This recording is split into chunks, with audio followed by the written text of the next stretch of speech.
বাবারা তোমরা তো আসছো আজকে আমার মেয়ের দেখবার লাগিয়া, তো তোমরা কে কি করো? তা বাবা তুমি কি করো?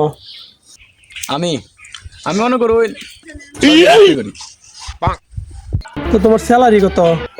বেতন আসলে সবকিছু মিলে 50,000 টাকা আমার প্রফিট মাসে।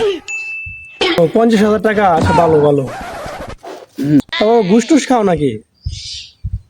আরে ওটা খাই না তো আসলে মানুষ আর কি ভালোবাসা জোর জোর করে দেয়া যাবে না। ওটার ঘুষ বলে না, ওটা উপহার বলে উপহার।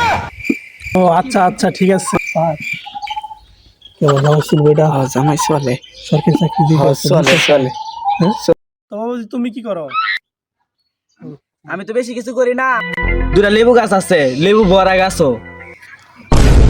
আরে বেটা কি কয়, জামাই এটাই ফাইনাল, কোনো কথাই না। সরকারি চাকরি আমার লাগবে।